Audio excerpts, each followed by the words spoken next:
இன்னைக்கு மே 1 உலக உழைப்பாளர் தினம். உலகத்தில் உள்ள அனைத்து கோடான கோடி உழைப்பாளர்களுக்கும் இனிய உழைப்பாளர் தின வாழ்த்துக்கள். அடுத்ததா இன்னொரு முக்கியமான விஷயங்கள். நேற்றுக்கு என்ன நாள்? நேற்றுக்கு ஏப்ரல் 30, அதாவது T20 இன்டர்நேஷனல் வேர்ல்டு கப்புக்கான இந்தியா டீம் அனௌன்ஸ் பண்ண நாள். நம்ம ஹிட்மேன் ரோஹித் சர்மா தலைமையிலான 15 பேர் கொண்ட டீமை BCCI நேற்று அனௌன்ஸ் பண்ணிச்சு. அதில் யார் யார் இடம் பிடிச்சிருப்பான்னு உங்களுக்கு எல்லாருக்கும் தெரியும். அதை தாண்டி ஒரு 4 பேக்கப் பிளேயர்ஸும் BCCI அனௌன்ஸ் பண்ணியிருக்காங்க.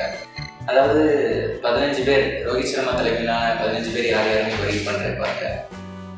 ரோஹித் சர்மா கேப்டன், அடுத்ததாக ஹர்திக் பாண்டியா வைஸ் கேப்டன், அடுத்ததாக யசஸ்வி ஜெய்ஸ்வால், விராட் கோலி, சூரியகுமார் யாதவ் உபதாங்கடம் ஸ்கை, அடுத்ததாக ரிஷப் பண்ட், சஞ்சு சாம்சன், சிவம் துபே, ரவீந்திர ஜடேஜா, அக்ஷர் பட்டேல், குல்தீப் யாதவ், யுஸ்வேந்திர சகல், ஹர்ஷித் சிங், ஜஸ்பிரீத் பும்ரா அண்ட் முகமது சிராஜ். இதை தாண்டி நான் சொன்னது 4 பேக்கப் ரிசர்வ் பிளேயர்ஸ் யாரெல்லாம்னா சுப்மன் கில், ரிங்கு சிங், கலீல் அஹ்மத் அண்ட் ஆவேஷ் கான். இந்த T20 வேர்ல்டு கப் வந்து பார்த்தீங்கன்னா நம்ம இந்த IPL சீசன் 2024 சீசன் முடிஞ்சதுக்கப்புறமா June 2 ஆரம்பிக்குதுங்க. அடுத்ததாக June 29 வரைக்கும் கண்டினியூ ஆகி June 29 அன்னைக்கு ஃபைனல் ரிசல்ட்ஸ் நமக்கு தெரிஞ்சிடும். வி ஹோப், அதாவது நம்ம இந்தியா தான் அந்த கப்பை தூக்குன்னு எதிர்பார்க்குறோம். அதே நடந்தால் சந்தோஷம் தாங்க. நம்ம இன்னும் சாதிப்பாங்க நம்ம நம்புவோம். அடுத்ததாக மொத்தமாக இந்த T20 வேர்ல்டு கப் சீசனில் 20 டீம்ஸ் பார்ட்டிசிபேட் பண்ணுறாங்க. அடுத்து இதை விட ரொம்ப முக்கியமான விஷயம் என்னன்னா, நேற்று அனௌன்ஸ் பண்ண டீம் தாங்க. நேற்று அனௌன்ஸ் பண்ண நம்ம டீம்ல ஒரு தமிழ்நாடு பிளேயர் கூட இடம் பிடிக்கிறாங்க. அது எனக்கு ரொம்ப மன வருத்தமாயிடுச்சு. நான் ரொம்ப எதிர்பார்த்தேங்க, நட்ராஜன் அவர்கள் டீம்ல இடம் பெறுவாங்க, நம்ம அண்ணன் இடம் பெறுவாரு, விளையாடுவாரு, இந்தியாவுக்காண்டி வேர்ல்டு கப் தான் எதிர்பார்த்தேன். ஆனால் அது நடக்கலை. இது எவ்வளவு பெரிய தப்பு தெரியுமா?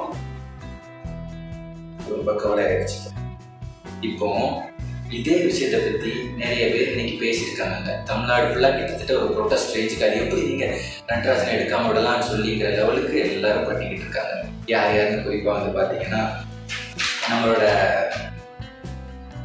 1983 வேர்ல்டு கப்பில் முக்கியமான பங்கு வச்சவரும் இந்தியன் கிரிக்கெட்டருமான த லெஜண்ட் சுனில் கவாஸ்கர் அப்படின்னு சொல்லியிருக்காங்க. அது எப்படி நீங்கள் நட்ராஜன் எடுக்காமல் ஒரு டீம் உருவாகலாம்? 13 விக்கெட்ஸ் எடுத்திருக்காருங்க இந்த 7 மேட்சஸ் IPL விளையாண்டதுல. அதை தாண்டி ஒரு பெரிய டெத் பவுலர், நம்ம எல்லாருக்கும் தெரிஞ்ச மாதிரி அவரோட யாக்கர்ஸ்லாம் அவ்வளோ ப்ரிசைஸாக இருக்கும், டு த பாயிண்ட் இருக்கும். இவ்வளோ நல்ல பவுலரை, இவ்வளோ எஃபெக்டிவாக இருக்கக்கூடிய பவுலரை நீங்கள் விட்டுட்டு நீங்கள் எப்படி ஒரு டீம் எடுக்கலாம்னு சொல்லி சுனில் கவாஸ்கர் அவர்களே கேட்டிருக்காங்க. அடுத்ததா ஆகாஷ் சோப்ரா, அவங்க எல்லாருக்கும் தெரிஞ்சிருக்கும், இந்தியன் கிரிக்கெட்டர். அவரும் அவரோட ஆனந்தத்தை வெளிப்படுத்தியிருக்காரு. அது எப்படி நட்ராஜன் இல்லாமல் நீங்கள் ஒரு டீமை எடுக்கலாம்? அவர் இப்போ நல்ல அவரோட ஃபார்மோட பீக்கில் இருக்கிறாரு, நல்லா பவுல் பண்ணிட்டு இருக்காரு. அவரால் நல்லா கான்ட்ரிபியூட் பண்ண முடியும் இந்தியன் டீமுக்கு. அதுவும் முக்கியமாக டெத் பவுலிங்கில் நல்லா கான்ட்ரிபியூட் பண்ண முடியும்னு சொல்லி அவரும் சொல்லியிருக்காரு. அவர் கருத்து அவர் என்ன சொல்லியிருக்காருன்னா, ஆகாஷ் சோப்ரா அவர்கள், அதாவது ஒரு கண்டினியூட்டி பார்த்துருக்காங்க BCCI. அதாவது புதுசாக இன்ஃபார்ம் பிளேயராக பார்த்து எடுப்போம் அப்படிங்கிறது இல்லாமல் ஒரு கண்டினியூட்டியாக ஒரு டீம் எடுத்திருக்காங்கன்னு சொல்லி அவரோட கருத்தை தெரிவிச்சிருக்காங்க. அடுத்ததா நம்ம சுப்பிரமணியம் பத்ரிநாத், CSK பிளேயர், அவர் என்ன சொல்லியிருக்காருன்னா, எப்பவுமே இப்படிதான் நடந்துகிட்டு இருக்குது.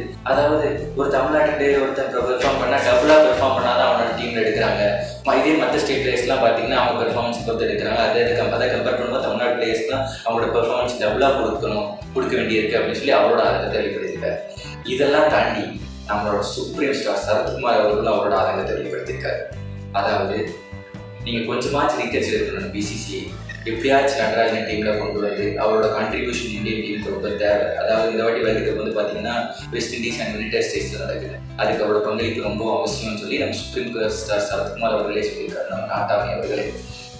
அடுத்ததா நம்ம 1983 வேர்ல்டு கப்போட வின்னிங் டீமோட ஆல்ரவுண்டர் மதன்லால் அவர்கள் என்ன சொல்லியிருக்காங்கன்னா, இது 4 ஸ்பின்னர்ஸ் நீங்கள் எடுத்து வச்சிருக்கீங்க டீமில், அதில் 2 பேர் தான் விளையாட போகிறாங்க. என்னதான் கொஞ்சம் சின்ன அசிஸ்ட் வெஸ்ட் இண்டீஸ் பிச்சர்ஸில் ஸ்பின்னுக்கு இருந்தாலுமே அவ்வளோ பெருசாக பால் ஒன்று டேர்ன் ஆகிறது இல்லை. எதுக்கு இவ்வளோ ஸ்பின்னர்ஸ்? இதுக்கு பதிலாக நீங்கள் ஒரு பேஸருக்கு போயிருக்கலாம்னு சொல்லியிருக்காரு. அந்த பேஸை நம்ம நட்ராஜனை எடுத்து போயிருக்கலாமே. இது ரொம்ப தப்புங்க. எனக்கு வருத்தம்பா நட்ராஜனை எடுக்காதது எனக்கு வருத்தம்பா. இதை உங்களுக்கும் ஃபீல் பண்ணுறீங்களா ஃப்ரெண்ட்ஸ்? நீங்கள் கீழே கமெண்ட் பண்ணுங்கள். உங்களோட கருத்து என்ன? இல்லைன்னா நீங்கள் சொல்கிறீங்க BCCI எடுத்துக்கிற டீம் கரெக்டு தான், இந்த டீம் ஓகே தான், கப் அடிக்கிறதுக்கு ஒருத்தான டீம்னு சொல்கிறீங்களா, இல்லைனா நட்ராஜன் கண்டிப்பாக டீமில் இடம் வரணும்னு சொல்கிறீங்களாங்கிறத கமெண்ட் லீவ் பண்ணுங்கள் கீழே. அடுத்தது அந்த வீடியோ பிடிச்சிருந்தால் லைக் பண்ணுங்கள், பிடிக்காட்டியும் லைக் பண்ணுங்கள். என்னென்ன குறைகள் நிறைகள் இருக்குங்கிறத கமெண்ட் செக்ஷனில் சொல்லுங்கள். மறக்காமல் நம்ம வீடியோவை சப்ஸ்கிரைப் பண்ணுங்கள் ஃப்ரெண்ட்ஸ். நன்றி.